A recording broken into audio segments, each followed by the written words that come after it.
उड़ीसा के पुरी में स्थित जगन्नाथ मंदिर भारत के 4 पवित्र धामों में से एक है, जहां हर साल आषाढ़ माह में भव्य रथ यात्रा का आयोजन होता है। हिंदू धर्म में जगन्नाथ रथ यात्रा का बहुत अधिक महत्व है। जगन्नाथ मंदिर में भगवान जगन्नाथ विराजमान हैं, जो कि श्री हरि विष्णु के अवतार श्री कृष्ण का ही रूप माने जाते हैं। जगन्नाथ का अर्थ होता है जगत के नाथ। आषाढ़ मास की द्वितीय तिथि को ये रथ यात्रा शुरू होती है और शुक्ल पक्ष के 11वें दिन भगवान की वापसी के साथ इस यात्रा का समापन होता है। भगवान जगन्नाथ के मंदिर से जुड़ी एक पौराणिक कथा के अनुसार मध्य भारत में इंद्रद्युम्न नाम के एक राजा रहते थे। उनकी राजधानी का नाम अवंती था। वो भगवान विष्णु के बहुत बड़े भक्त थे और हमेशा भगवान विष्णु के दर्शन के लिए इच्छुक रहते थे। एक बार एक ऋषि घूमते हुए उनके महल में आ पहुँचे और राजा से बोले, राजन, उड़ीसा में भगवान विष्णु के भव्य रूप नील माधव को पूजा जाता है, लेकिन वो जगह उड़ीसा के कौन से हिस्से में है, ये आपको पता लगाना पड़ेगा। क्या आप सत्य कह रहे हैं ऋषि श्रेष्ठ? ये सुनकर तो मेरा मन भगवान विष्णु के दर्शनों को लालायित हो गया है। राजा इंद्रद्युम्न अत्यंत आनंदित हो उठे और तुरंत महल के मुख्य पुजारी के भाई विद्यापति को आदेश दिया कि वो उड़ीसा जाकर नील माधव की खोज करे। राजा के आदेश अनुसार विद्यापति ओडिशा भ्रमण करने निकल पड़े। बड़ी ही लंबी यात्रा के बाद जब विद्यापति ओडिशा पहुँचे, तब उन्हें कुछ गुप्तचरों के माध्यम से पता चलता है कि सबरों के मुखिया विश्ववासु एक गुप्त गुफा के अंदर नील माधव की पूजा करते हैं। विद्यापति विश्वासु के पास गए और बोले, महाशय, कृपा करके आप मुझे देव पूजा का स्थान दिखा दीजिए। मैं विश्वास के साथ यहाँ आया हूँ।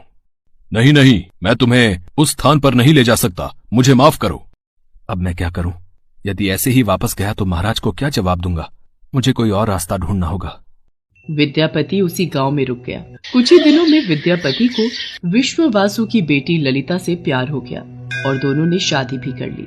शादी के कुछ दिन बाद विद्यापति ने अपनी पत्नी से कहा, ललिता, सुनो, क्या तुम नील माधव की सिर्फ एक झलक दिखाने के लिए अपने पिता से कह सकती हो? तुम्हारे पिता तुम्हारी बात नहीं टालेंगे। ठीक है, पिताजी को आने दो, मैं बात कर लूंगी। ललिता अपने पिता से बात करती है। ठीक है, पर मेरी एक शर्त है। विद्यापति मेरे साथ आंखों पर पट्टी बांध कर जाएगा। विद्यापति शर्त मान लेता है, पर वो बड़ी ही चालाकी से अपने साथ कुछ सरसों के दाने ले जाता है और गुप्त गुफा तक पहुंचने के रास्ते को याद रखने के लिए रास्ते में सरसों के दाने गिराते हुए जाता है। गुप्त गुफा में पहुंचने के बाद जब विद्यापति ने नील माधव की दिव्य छवि को देखा, तब वो उन्हें देखता ही रह गया। गुप्त गुफा से लौटकर विद्यापति ने राजा इंद्रद्युम्न को सब कुछ बताया। तब राजा इंद्रद्युम्न भी अपने प्यारे भगवान के दर्शन के लिए तुरंत निकल पड़े। लेकिन जब राजा इंद्रद्युम्न विद्यापति के साथ गुप्त गुफा में पहुंचे, तब उन्हें वहां कुछ नहीं दिखा। नील माधव अंतर्धान हो चुके थे। यहाँ पर तो कुछ भी नहीं है। प्रभु कहाँ गए? महाराज, मैंने यही उनके दर्शन किए थे, पर अब वो यहाँ से अंतर्ध्यान हो गए हैं। राजा इंद्रद्युम्न निराश होकर महल में लौट आए। उसी रात उनके सपने में भगवान विष्णु आए और बोले, राजन, तुम पुरी के समुद्र तट पर जाओ। वहाँ तुम्हें एक लकड़ी का लट्ठा मिलेगा जो पानी में तैर रहा होगा। उसे लेकर आओ और उस लकड़ी से मूर्ति का निर्माण करो।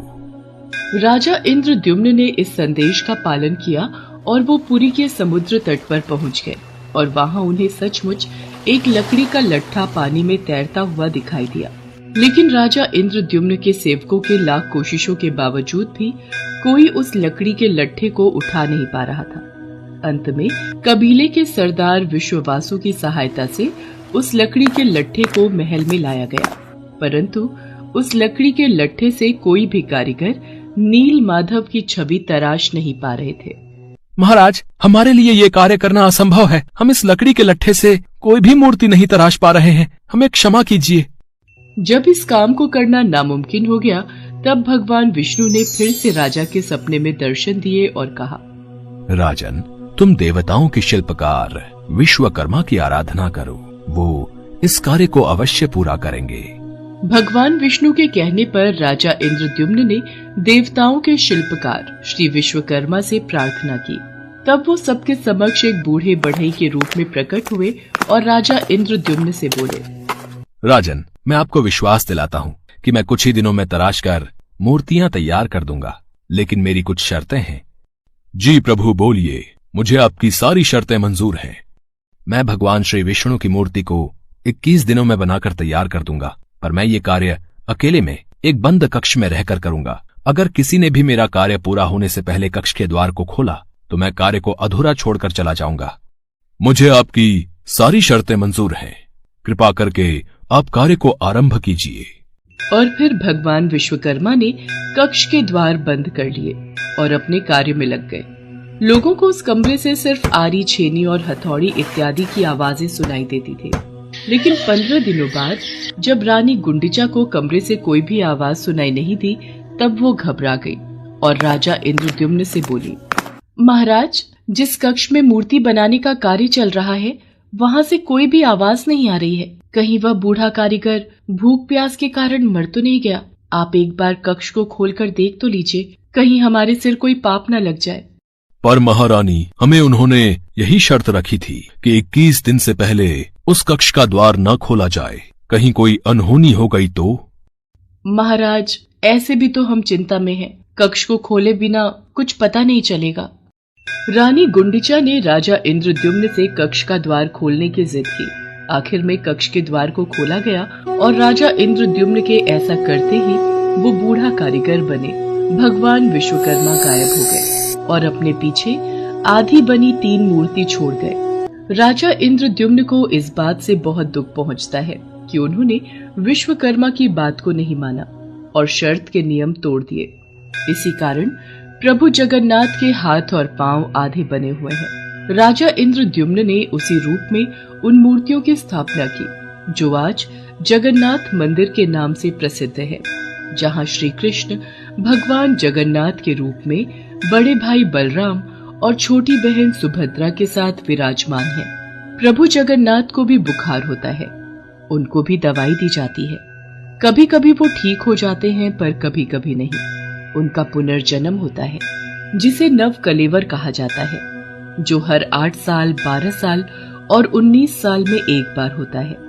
इन दिनों उड़ीसा सरकार पुरी में अंधकार का ऐलान करती है और कुछ खास पुजारी अपनी आंखों पर लाल कपड़ा और हाथों में लाल कपड़ा बांधकर पुरानी मूर्ति से कुछ रहस्यमयी चीज को निकालकर नई मूर्ति में लगा देते हैं, जिसे ब्रह्म पदार्थ कहा जाता है।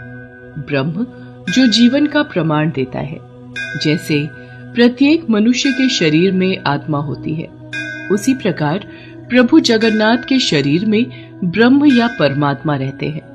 यही कारण है कि प्रभु जगन्नाथ दुनिया के एकमात्र जीवित ठाकुर जी हैं, जो भक्तों की पुकार सुनते हैं, समझते हैं और उनकी इच्छाओं को पूरा करते हैं। श्री जगन्नाथ मंदिर के ऊपर स्थापित लाल ध्वज सदैव हवा की विपरीत दिशा में लहराता है। प्रतिदिन सायकाल मंदिर के ऊपर स्थापित ध्वज को मानव द्वारा उल्टा चढ़कर बदला जाता है।